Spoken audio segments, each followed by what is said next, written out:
हाथरस में हुई वारदात को 25 दिन पूरे हो चुके हैं, लेकिन जांच के नाम पर अब तक सिर्फ 4 आरोपी गिरफ्तार हैं। आरोपियों के घर वाले लगातार जोर शोर से इस बात को कह रहे हैं कि उन्हें फंसाया जा रहा है, जबकि पीड़ित परिवार भी अपने बयान पर अडिग है। ऐसे में सच क्या है, इसकी जांच के लिए एसआईटी अब 40 लोगों से सवाल जवाब कर रही है।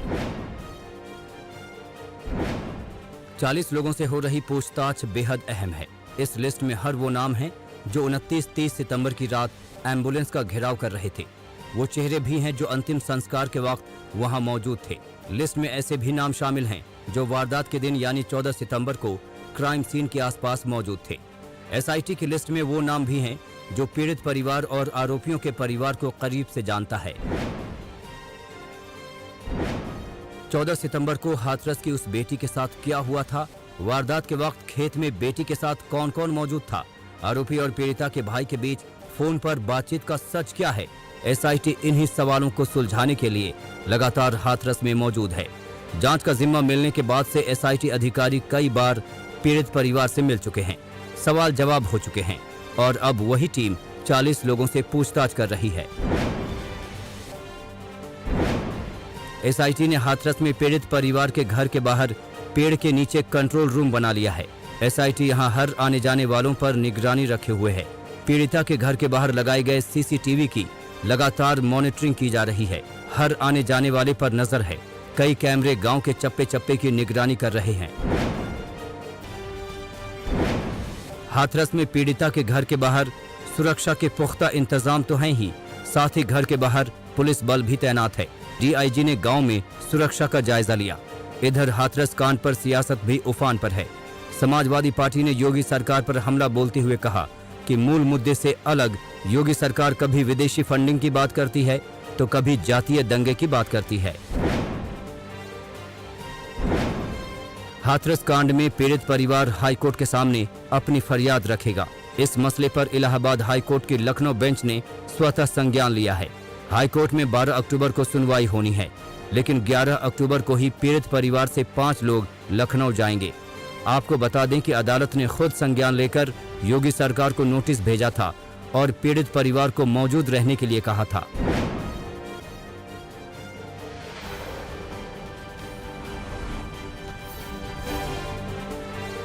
राजस्थान के करौली में पुजारी की हत्या पर माहौल गर्मा गया है। गांव वाले अंतिम संस्कार नहीं करने पर अड़ गए हैं। उनकी मांग है कि जब तक सरकार उनकी मांग नहीं मान लेती तब तक दाह संस्कार नहीं किया जाएगा। गांव वालों की मांग है कि सरकार लिखित में आश्वासन दे। उधर पुलिस ने परिवार की मांग के मुताबिक जांच अधिकारी को बदल दिया है। पीड़ित परिवार को सुरक्षा दे दी गई है। माना जा रहा है कि आज कई नेता भी करौली पहुंचेंगे।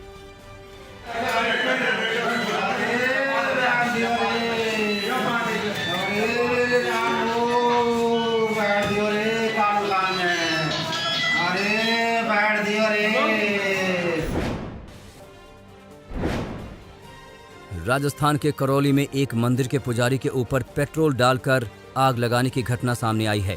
इलाज के दौरान पुजारी ने दम तोड़ दिया। पुलिस ने मुख्य आरोपी कैलाश मीणा को गिरफ्तार कर लिया है। जानकारी के अनुसार इस घटना को जमीनी विवाद को लेकर अंजाम दिया गया था। पुलिस के मुताबिक दोनों पक्षों में मंदिर जमीन को लेकर विवाद था। पुलिस के मुताबिक पुजारी बाबूलाल वैष्णव का परिवार 15 बीघा मंदिर की जमीन पर खेती करता था। इस पर आरोपी कैलाश शंकर और नमो मीणा ने कब्जा कर लिया था। पूरे मामले में पुलिस ने अलग अलग टीम बनाकर आरोपियों की तलाश शुरू की और जल्द से जल्द उन्हें गिरफ्तार करने के निर्देश दिए। वहीं पुलिस टीम ने 24 घंटे में मुख्य आरोपी कैलाश मीणा को गिरफ्तार कर लिया है। बाकी आरोपियों की तलाश अभी भी जारी है। का मुख्य आरोपी कैलाश मीणा जो है उसे पुलिस की टीम ने गिरफ्तार कर लिया है।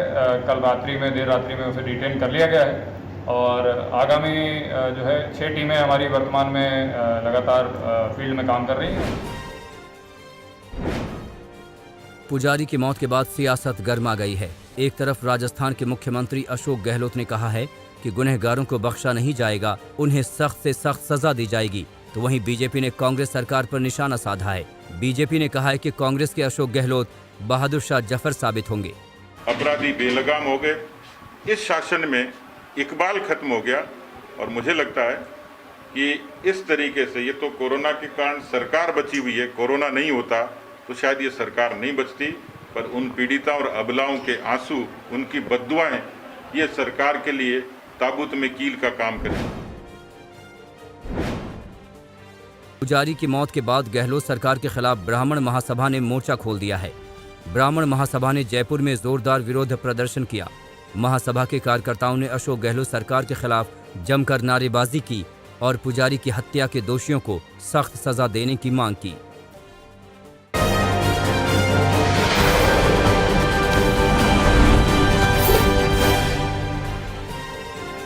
पश्चिम बंगाल के मुख्यमंत्री ममता बनर्जी के खिलाफ बीजेपी ने मौन जुलूस निकाला।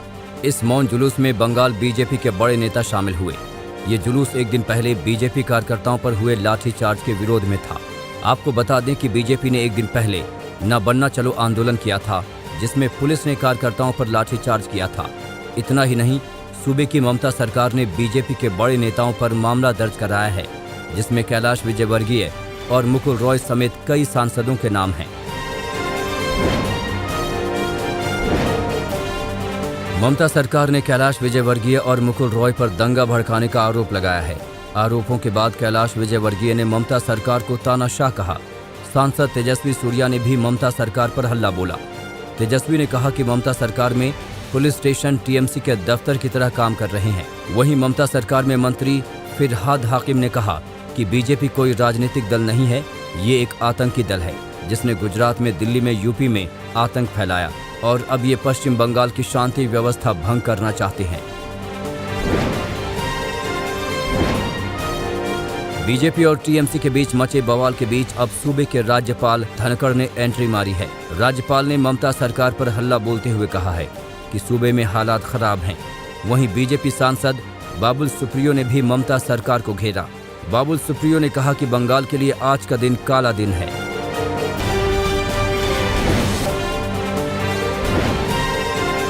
बिहार में चुनावी समर धीरे धीरे परवान चढ़ रहा है। एआईएमआईएम नेता और सांसद असदुद्दीन ओवैसी भी बिहार के चुनाव में दमखम दिखा रहे हैं, मगर चुनाव में उतरकर बीजेपी को फायदा पहुंचाने वाले आरोप पर ओवैसी ने जवाब दिया। ओवैसी ने कहा कि लोग उनकी पार्टी को वोट कटवा पार्टी कहते हैं, मगर इससे उन्हें कोई फर्क नहीं पड़ता। ओवैसी ने कहा कि आरजेडी के चलते बिहार में बीजेपी चुनाव जीतती है। बिहार विधानसभा चुनाव के पहले चरण के उम्मीदवारों की लिस्ट सभी राजनीतिक दलों ने जारी कर दी है, लेकिन उसके बावजूद भी पार्टी दफ्तर के बाहर हंगामा थम नहीं रहा है।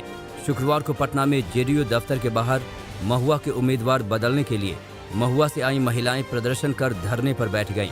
महुआ से आई इन महिलाओं का कहना है कि जिनको टिकट मिला है उनको हम लोग जानते नहीं हैं। आशमा प्रवीण को टिकट मिला जो बाहरी हैं। हम लोग वहां के स्थानीय उम्मीदवार जोगेश्वर राय को टिकट देने की मांग करने आए हैं। हालांकि पटना कोतवाली पुलिस ने जेडीयू दफ्तर के बाहर धरना दे रही महिला प्रदर्शनकारियों को हटा दिया। छपरा से लालू के हमनाम लालू प्रसाद यादव ने नामांकन दाखिल किया।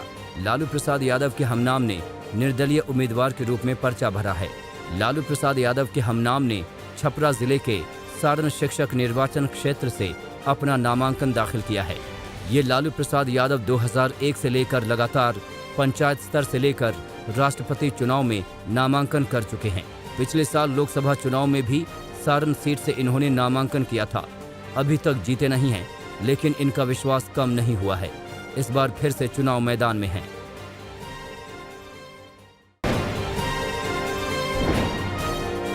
देश में कोरोना की रफ्तार थमने का नाम नहीं ले रही है। 24 घंटे में देश में कोरोना के 70,000 से ज्यादा नए केस सामने आए हैं। बात अगर कुल आंकड़ों की हो तो देश में कोरोना संक्रमितों की संख्या 69 लाख के पार पहुंच गई है। पिछले 24 घंटे में कोरोना से 964 मरीजों की मौत हुई है, जबकि 1,06,000 से ज्यादा मरीज अब तक कोरोना से दम तोड़ चुके हैं।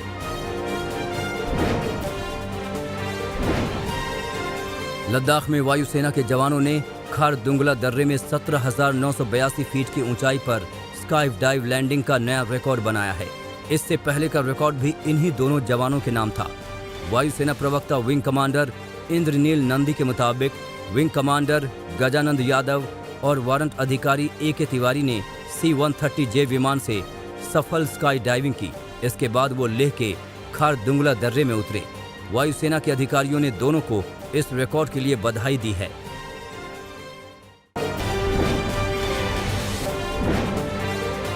मुंबई पुलिस ने रिपब्लिक टीवी की टीआरपी चोरी वाली न्यूज को ब्रेक किया तो रिपब्लिक टीवी ने अपने कर्मों से ध्यान हटाने के लिए इसमें इंडिया टुडे टीवी का नाम घसीट लिया। लेकिन पुलिस के पास रिपब्लिक के खिलाफ पक्के सबूत हैं। सूत्रों के मुताबिक रिपब्लिक टीवी के चीफ फाइनेंसिंग ऑफिसर यानी सीएफओ को मुंबई क्राइम ब्रांच ने समन भेजकर शनिवार को पेश होने के लिए कहा है। मुंबई क्राइम ब्रांच अब रिपब्लिक टीवी के अकाउंट्स के फॉरेंसिक ऑडिट की भी तैयारी कर रही है। जानकारी के मुताबिक रिपब्लिक टीवी पर सबूतों से छेड़छाड़ का मामला भी दर्ज किया जा सकता है। इसके अलावा आज मुंबई पुलिस ने बार को रिपब्लिक टीवी और बाकी दोनों चैनलों के टीआरपी ट्रेंड्स भी मुहैया कराने के लिए कहा है। मुंबई पुलिस ने रिपब्लिक टीवी के कुछ एडवर्टाइजर्स को भी शॉर्टलिस्ट किया है। रिपब्लिक टीवी की टीआरपी चोरी के गैंग का कर्ता धर्ता था विशाल भंडारी, जो बार की सहयोगी कंपनी हंसा रिसर्च का पूर्व कर्मचारी है। उसी ने रिपब्लिक टीवी की टीआरपी चोरी का जुगाड़ किया था। विशाल ने मुंबई पुलिस को बताया है कि उसके पास ऐसे 100 परिवारों की लिस्ट है जिन्हें वो रिपब्लिक टीवी देखने के लिए हर महीने रिश्वत देता था। पुलिस ने सभी 100 परिवारों की जांच की तो पता चला कि सभी घरों में पूरे दिन रिपब्लिक टीवी चलता था और उसके लिए उन्हें 400 से 500 रुपए प्रति महीने की पेमेंट की जाती थी।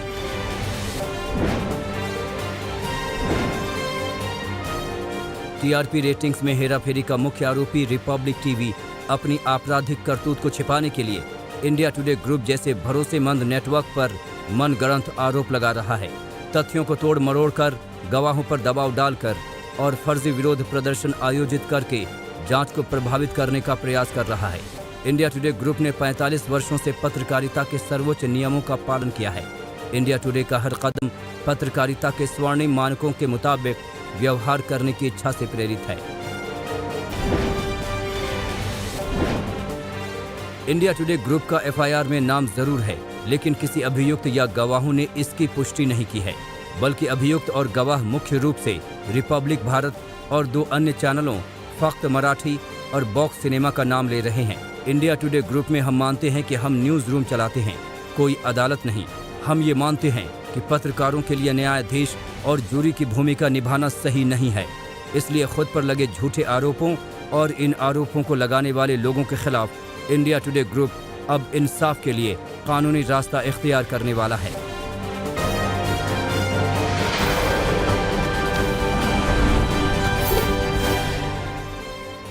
पाँच दशक की सक्रिय राजनीति के साक्षी रामविलास पासवान का पार्थिव शरीर पटना पहुंचा तो उन्हें श्रद्धांजलि देने वालों का तांता लग गया। बिहार के सीएम नीतीश कुमार और डिप्टी सीएम सुशील मोदी समेत बिहार के बड़े नेता रामविलास पासवान को श्रद्धांजलि देने पहुंचे। आरजेडी नेता तेजस्वी यादव भी रामविलास पासवान को श्रद्धांजलि देने पहुंचे। रामविलास पासवान का पार्थिव शरीर एयरपोर्ट से विधानसभा परिसर ले जाया गया। आज सुबह 10 बजे गंगा किनारे रामविलास पासवान का पूरे राजकीय सम्मान से अंतिम संस्कार किया जाएगा। परसों रामविलास पासवान ने दुनिया को अलविदा कहा तो पूरे देश में उनके चाहने वालों में शोक की लहर दौड़ पड़ी। रामविलास पासवान के आखिरी दर्शन के लिए उनके आवास 12 जनपद पर तांता लग गया। राष्ट्रपति रामनाथ कोविंद ने रामविलास पासवान को श्रद्धांजलि अर्पित की। प्रधानमंत्री नरेंद्र मोदी ने पासवान के पार्थिव शरीर पर फूल अर्पित किए और हाथ जोड़े। इस मौके पर चिराग पासवान रो पड़े। प्रधानमंत्री नरेंद्र मोदी ने चिराग पासवान को ढाढ़स बंधाया। कल रामविलास पासवान को श्रद्धांजलि देने रक्षा मंत्री राजनाथ सिंह पहुंचे तो गृह मंत्री अमित शाह ने भी पासवान को श्रद्धांजलि दी। कांग्रेस नेता Rahul Gandhi, NCP supremo Sharad Pawar, BJP अध्यक्ष जेपी नड्डा, केंद्रीय मंत्री रविशंकर प्रसाद, गिरिराज सिंह समेत तमाम नेताओं ने रामविलास पासवान के अंतिम दर्शन किए और उन्हें श्रद्धांजलि अर्पित की।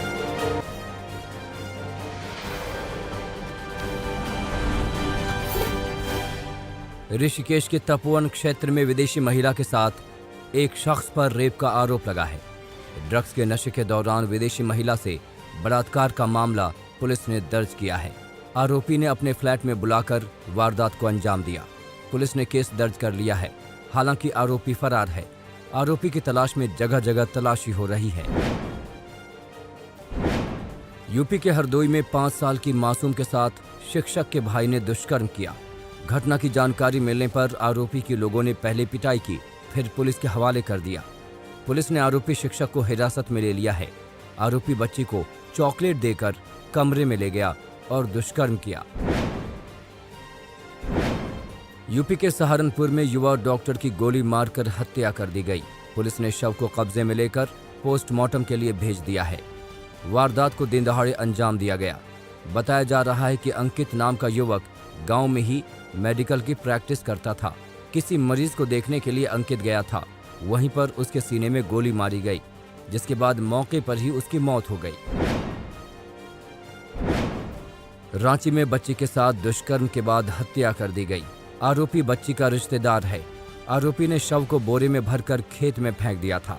रिश्ते को शर्मसार करने वाली ये घटना रांची से करीब 25 किलोमीटर दूर रातू में हुई है। मामला सामने आने पर गांव में तनाव है। पुलिस ने आरोपी को पकड़कर जेल भेज दिया है। लोग आरोपी को फांसी देने की मांग कर रहे हैं। जालौन में 20 साल बाद आरोपी पुलिसकर्मियों पर केस दर्ज किया गया है। 20 साल पहले एक युवक को फर्जी तरीके से फंसाया गया था। NDPS एक्ट में फर्जी मामला बनाकर चरस के साथ युवक को जेल भेजा गया था। इस मामले में तत्कालीन SO शैलेंद्र सिंह, 3 सिपाही समेत 6 लोगों के खिलाफ रिपोर्ट दर्ज कराई गई है।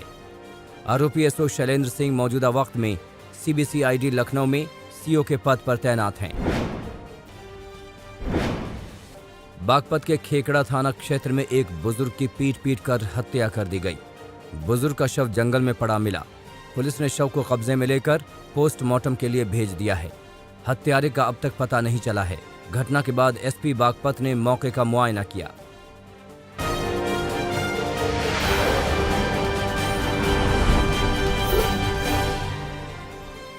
मध्य प्रदेश के शहडोल में एक महिला के साथ दुष्कर्म का मामला सामने आया है।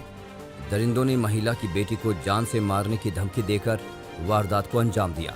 एक होटल के मैनेजर ने पहले महिला के साथ दुष्कर्म किया और फिर उसके दोस्त ने 11 दिन तक घर में बंधक बनाकर दुराचार किया। महिला की शिकायत पर पुलिस ने दोनों दरिंदों को गिरफ्तार किया है। मध्य प्रदेश के मारूगढ़ में गैंगरेप मामले में 10 दिन बाद पुलिस को कामयाबी मिली है। पुलिस ने तीनों आरोपियों को गिरफ्तार कर लिया है। आरोपी घर में चोरी की नीयत से आए थे, लेकिन 16 साल की बच्ची को देखकर पहले मारपीट की और फिर घिनौनी वारदात को अंजाम दिया। आरोपियों को पकड़ने वाली टीम को इंदौर IG ने 30,000 रुपये नकद इनाम देने का ऐलान किया है। नमस्कार, मैं हूं अंजना ओम कश्यप। हमें उम्मीद है ये वीडियो आपको पसंद आया होगा। लेटेस्ट खबरों के लिए यूं ही देखते रहिए आज तक, और इस वीडियो के पसंद आने पर लाइक, शेयर एंड सब्सक्राइब करना ना भूलें।